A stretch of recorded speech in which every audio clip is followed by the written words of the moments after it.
There we go. Okay, so today we're going to talk about communications, especially in this context of COVID-19 and how companies can face a productive or a good communication internally and externally. So you probably remember a few years ago, one of the, I don't know if I can, yeah, can you, yeah. So a few years ago, before the previous crisis, there was a discussion in the communications industry, right? Like, what should we be doing? Emotional branding, rational branding. It was believed that emotional branding was like a higher kind of branding, and rational branding was like a lower kind of branding. In 2008, many brands that they were working hard in the emotional branding strategy, they kind of went down, stepped down to rational branding, because it was supposed that consumers were doing more conscious buying decisions. But what happens in a situation what not only we have a crisis but a shock, because it looks like history is ghosting us. Like we were supposed to go in a straight line towards more growth, jobs, well-being, but suddenly we were struck by this COVID-19 outbreak, and we are all reactioning as we can, right? So is there anything we can do? Is there any other level of branding we can do now? So probably there are, for now, some marketing gurus, they have some of these fancy names. For me, I'm calling this just useful branding. Let's go for a useful branding. Why not? There are three components of useful branding in this environment, to me. One is what we can learn from crisis communications, basically everything about transparency and everything about being reachable, being accessible for people involved in that crisis. Another part is customer support, the traditional customer support. Many companies do that very well. And another part is social change, what we know about how things work when there are some social changes going on. So for that, a few years ago, I found a framework which is pretty useful for someone in my position, because here you have a framework in 6 different stages, and you see how the different stages that people go through when there is a change going on around them. So it's very useful because you can have this framework as the base of a pizza, but on top of that, use some messages for each of the stages, so you can help people navigate, go through the different stages, and successfully complete this trip, right?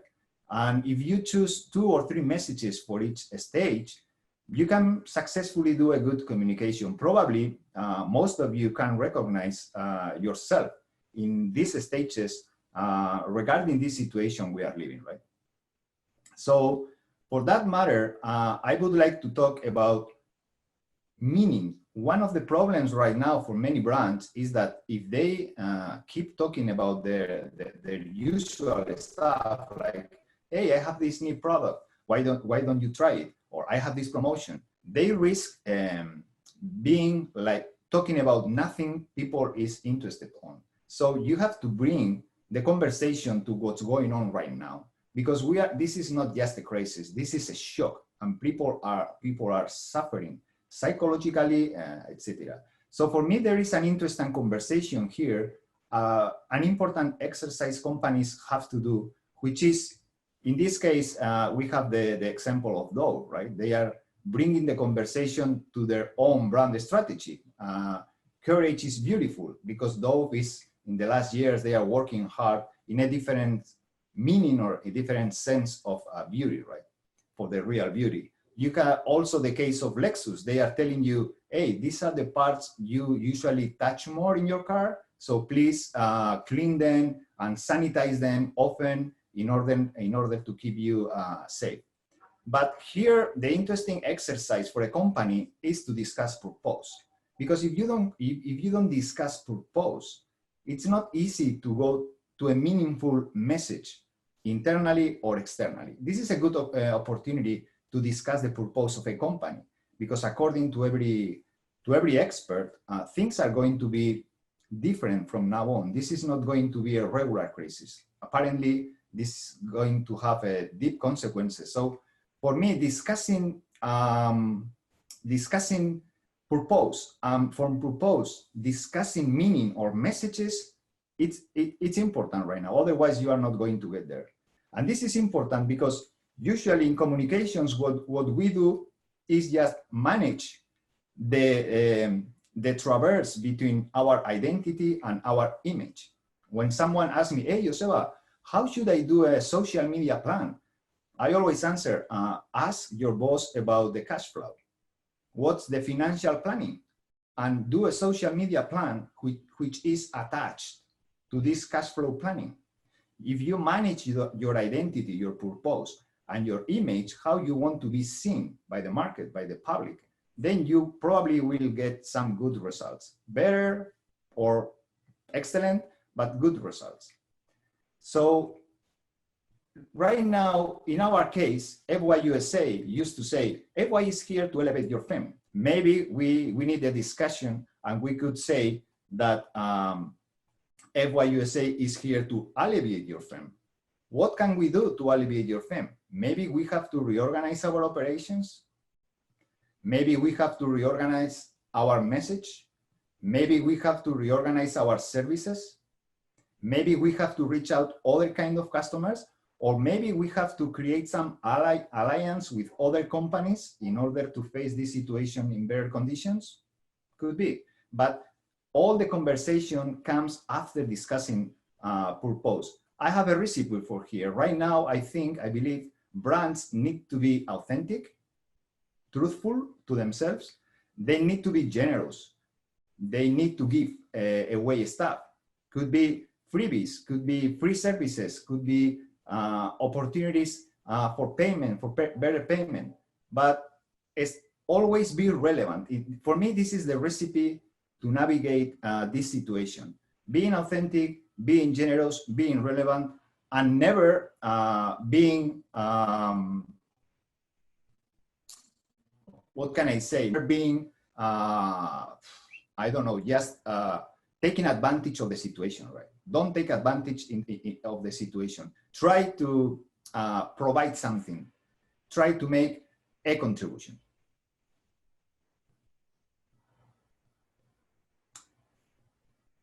And that's all on my side.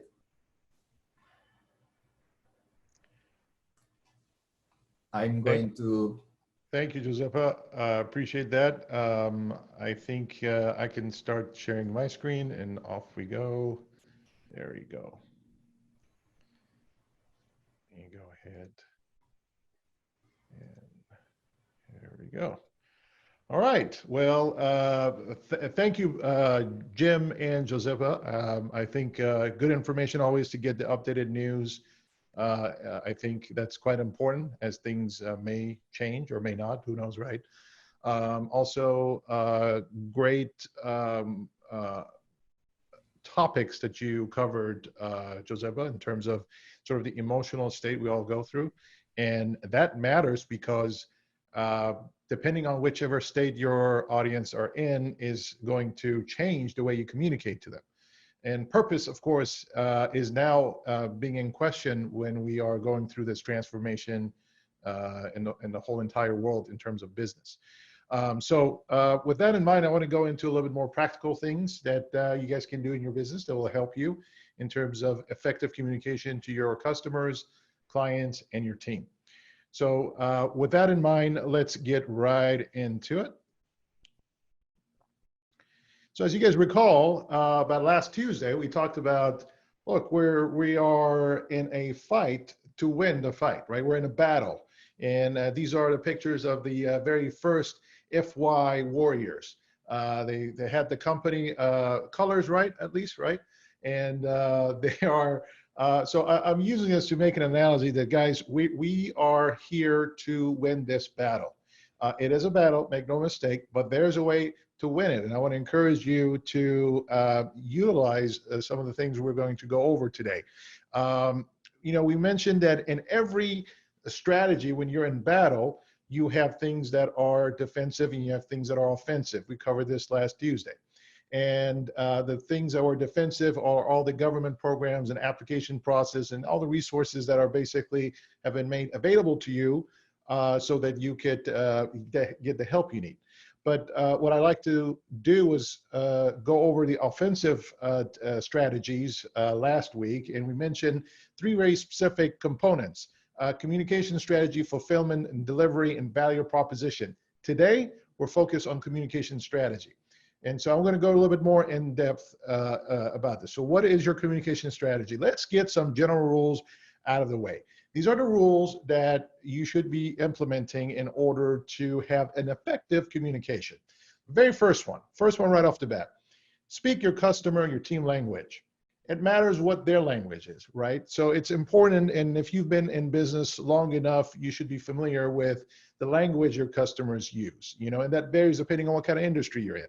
You also are very familiar with your team and what type of language your team responds to. So that's number one. Number two, communicate what is important. Right now, there's so much information out there. If you're wondering, what should I communicate? Well, pick the most important ones. You want to communicate those. Third thing, clarify, simplify, and repeat. If you just take the information and you just pass it on to your customer and your team, that's not effective communication. You got to clarify it, because that way the audience, whether if it's your customer, your clients, or your team, they can retain more of the information you give them. And when you clarify, you're simplifying it. And then you got to realize that sometimes you just have to repeat things, right? That always works. Be consistent. It's important that within your organization that the information that is being communicated is consistent, whichever channel you're using, whether if it's on your website, whether your team is talking to your customers and clients, whatever format is, you are putting out consistent communication. It is not contradictory. Fifth one, get to the point. My favorite one, my wife uses on me quite often. Get to the point. See it. So the point is, you know, you can elaborate on a lot of things, and sometimes context is very important, and I get that. But you want to get to the point of what the message is, because otherwise the message gets lost in all the other elaborating factors that you put in there. Give it a positive spin. Right now, everything is inundated with negativity. And it doesn't mean that people are being negative. It's just there's so much negative news out there. So when you're communicating, whether to your clients, your customers, or your team, you can say the exact same thing in either a negative or a positive format. An example of that would be that, you know, oh, we're so sorry we're going through all these challenges. That would be putting it in a negative. Or I can say the same thing, you know, I'm so excited about how we can overcome this time and see the light at the end of the tunnel. That's putting a positive spin about something here. So in your communication, no matter how technical it is, always try to give it a positive spin. People actually receive it a lot easier, a lot better, especially these times. Two-way communication. It's important for you to realize as a business owner that communication is 2 ways. So if you're just thinking about how you're going to communicate and not how your clients or customers or your team communicating to you, then you're missing half of the point. You're missing half the picture. So two-way communication. How do you make sure that there's two-way communication going on? By confirming the following. The first thing I would look at is, do they have an easy way to communicate with you? These are your whomever your audience is. Can they communicate with you in an easy way? So right now, that seems to be an issue. You call the bank, you wait for 4 hours. I personally experienced that, right? So perhaps messaging, online messaging is important. If you're responding to emails, responding quickly on emails, right? Do they get timely responses, or do you have to wait for a very long time? And then the final thing that I will look at is what's next. once you've communicated everything, you need to do some follow-ups. Did my audience understand what I just said? Have I left anything unanswered? And do I need to repeat or revise? Do I need to repeat anything because people have small attention spans, or do I need to revise, change the way I say it so that perhaps they can understand? So those are some general rules. Now let's go over some very specifics for communicating with your customers and clients and your team. And right now we're going to focus on customers and clients. So for customers or clients, the first thing I would do is we would have to reassure them of what? Of the following. That first, you're open for business. Don't assume they know that, right? I know this is like a, this is a given, right?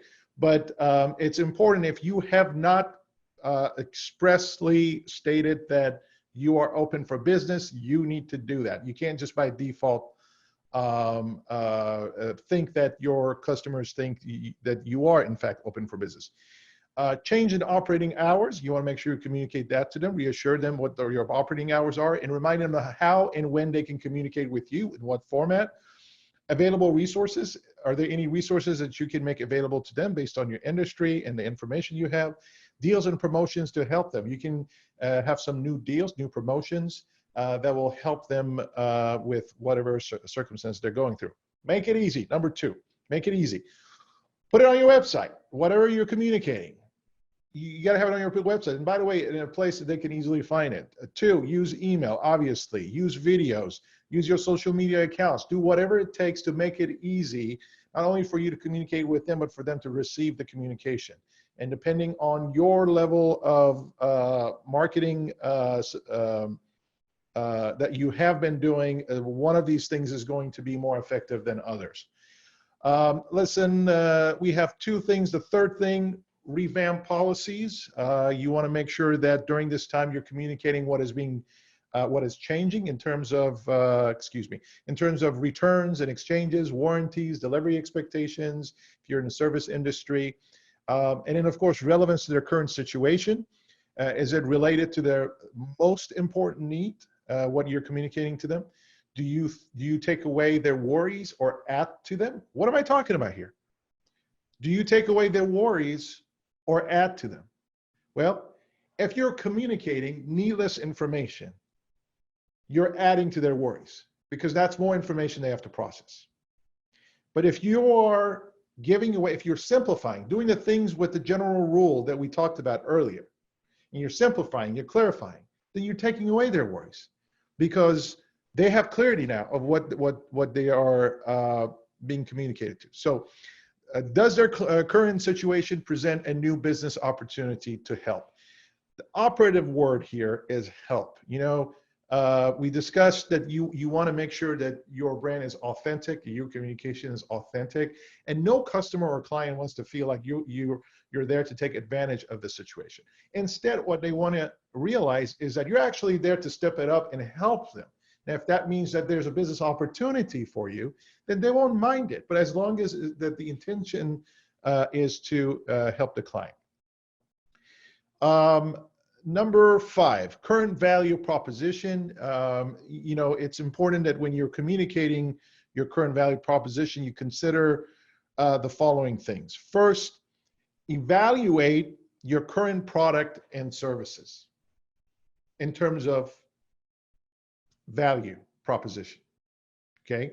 That may have changed. The purpose of why you do what you do, that may have changed. Decide what needs to be trimmed from your services and products. You may have to trim it. Some of the things that you provided before in terms of either merchandise or services, you may have to dial back on those. C, decide if new packaging or presentation is needed. You may have to reword things. Last week we talked about how Banana Republic is now showcasing their merchandise by connecting it somehow to staying, working from home, and that type of thing. That is repackaging the same merchandise but presenting it in a different way, which gives you different value proposition. And then of course you want to ask yourself, decide on what should you be adding to your services. Does it make sense for you to add anything to your services or products. And then finally, make a real connection to their current situation. It's important that whatever you are offering your clients, it somehow is related. Is it coffee? I don't know. Is it coffee that you guys sell? If that's the case, then it has to be connected that here's a good shot of caffeine to get you going through your days, to help you school your children, homeschool your children. There's got to be some connection with the product and services you have to the current client situation. So let's talk about team. We talked about what you need to communicate to customers and clients. Now we're going to talk about team. In terms of communication to the team, it's important that in your organization, that this is being done based on departments, because what you communicate will vary depending on which department we're talking about. So depending on the size of your business, you're going to have a company-wide that includes everyone. That's just a general company, right? You have the operations, you have the marketing, and you have sales. Those are the general departments within an organization. And then we're going to talk about frequency and topics, what you should be discussing with each of those departments. By the way, frequency, we're talking about meetings, how frequent you should meet in each of those departments, right? As far as company-wide is concerned, daily huddles. We talked about daily huddles. It's very important, and we'll discuss what you should be discussing in your daily huddles. And then, of course, monthly. That's important. The rest of them should be done on a weekly basis. Frequency is important. And so that would be the frequent times that you will meet in order to communicate the following topics. Stay with me. Company-wide. For your daily huddles, that should be it's called a huddle, not a meeting, because it's meant to be quick. It's not meant to solve everything. And so your huddles should just be about 3 daily goals. Here's my 3 daily goal. I'm going to do this and contact this client, get that customer situated, fulfill these things, whatever it is. Put them in 3 different categories. And then here's what I did yesterday. Here's what I accomplished yesterday. It's important to company-wide to do that. And if your company is really big, then you can do it in different departments. You can do the daily huddles in different departments. You don't have to do it company-wide. But if you're a smaller business, then this certainly works with the entire company. And then finally, any stocks. Do you have any stocks? So you go, you have turns. And when it comes to you, no stocks. It goes to the next person. If there's any stocks, anyone has a solution, they will provide it. If it's going to take a long time, we'll take it offline, but at least you have spoken what issues you've had, and you know someone has a solution and they can take that on offline. Okay? So how are we doing with time? I think we're okay. Okay, I'm getting thumbs up from Jim. That's always a good thing. We're good on time. See, yep. Thank you, Eli. Excuse me, company-wide. Now that is the daily huddle. Now, what is the topic that should be discussed on a monthly basis? Departmental. Each department within the company needs to update the company on what are the updates in terms of operation, in terms of marketing, in terms of sales. CEO address. You know, you as a business owner, I can't tell you how many times I've worked with business owners, and you don't become a business owner because you went to business school. You became a business owner because you're entrepreneurial, because you're passionate. So then a lot of the skills you just pick up as you go into the business. But it's important as a business owner that you address the entire company about the direction of the company and where you're going. What have you accomplished? What are your challenges? And where you're going? Those are goals and solutions. And of course, during this time, it's important to address physical health and mental health. It is a responsibility of the leader within an organization to be considerate of those things company-wide. And that tells your team that you actually care more than just about profitability, but you care about the people in the business as well. And then future focused, you want to make sure that your communication style and what you're communicating to the entire organization is with a focus on the future of where the company is going, and are we getting closer to our goals, and how are we doing that, right? You have, whether you like it or not, you have a responsibility to inspire your team regardless of the crisis that we're going through. That responsibility does not cease. Operations. You'll do the usual communication topics here, and technology, workflow, supply chain, vendors, fulfillment, and delivery. And by the way, timeframes. Right now, that's more important than anything else. You track and measure, and you hold the team accountable as to the progress they made. In terms of marketing, you do the typical things: lead generation, messaging, brand awareness, agile response. That is probably the most relevant topic within marketing right now. Why? Because agility is the key to the constant changing circumstances. That doesn't mean you need to abandon your messaging, your core messaging, your brand awareness, your branding. It just means that you have to be agile enough to make purposeful communication happen in planning. So when things occur, you're able to capitalize on those circumstances. Track and measure and accountability. You see a pattern here? Track and measure, accountability. Track and measure, accountability. Those are the most missing components of any kind of communication. So not all communication is created equal. These are the things, if you talk about, is going to actually help your company grow. Weekly meetings with sales. It will involve your pipeline, your sales pipeline, which will be what's sold, what's been lost. It's important to have these conversations because, frankly, marketing and sales is the oxygen to a company. Without oxygen, you'll be surviving, but never actually thriving to a level that of your full potential. So these two important components need to occur in the finally, track and measure and accountability, as I mentioned, is very important, especially in sales meetings. And a combination of doing all these things is how you communicate to your team.